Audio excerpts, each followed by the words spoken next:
next thing up was that the 21 man Rumble Royale. The Rumble Royale. That's little. Shout out to Pat Patterson, man. For coming up with this idea.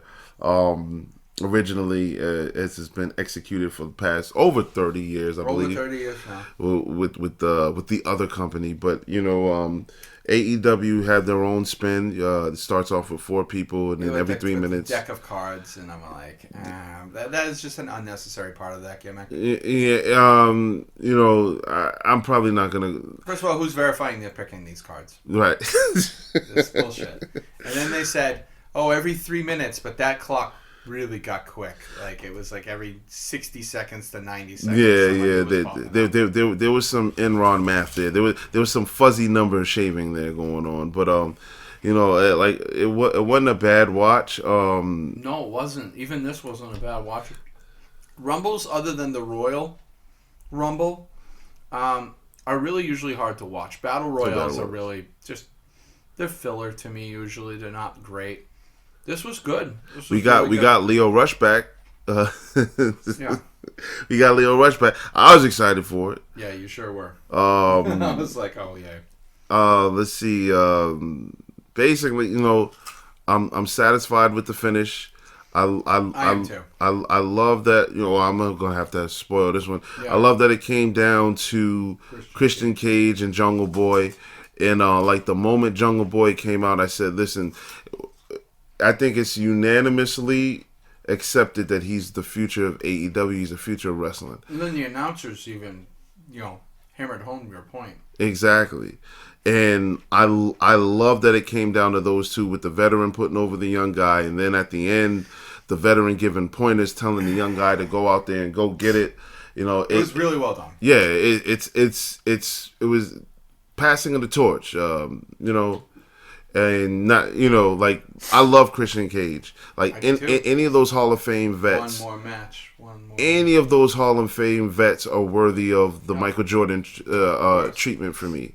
And this was MJ handing the rock over to Kobe, in my opinion. Yeah, no, absolutely. I wouldn't rate it because I really wouldn't watch it over again. But like, I guess if I had to, I'd watch the ending over again. The climax of it, I'd totally watch over again. Yeah, but it was booked really well. It was booked in a way that, like, it had the tension of the Royal Rumble ending of the last 4. It sure did.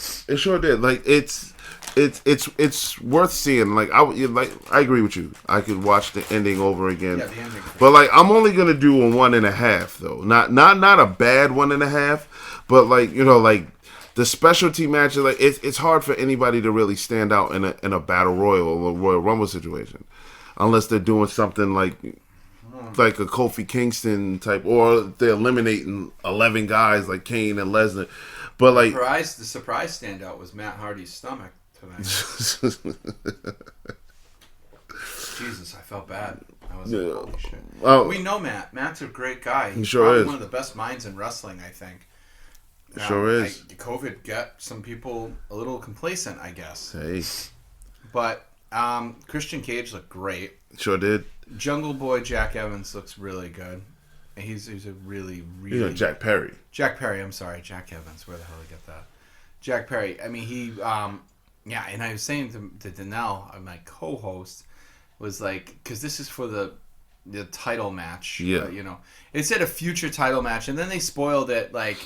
During the pay-per-view, they said in 2 weeks on Dynamite, it's going to be him versus the world champion, which to me is a very missed opportunity.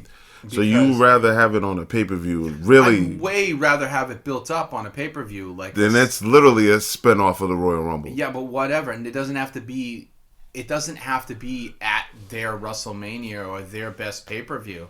But let's just say their next pay-per-view, it All Out. It could have been All Out in 2 months. Okay. Or 3 months, rather, because their pay-per-view is every 3 months, the way pay-per-views should be. Yeah. And that's the thing, too.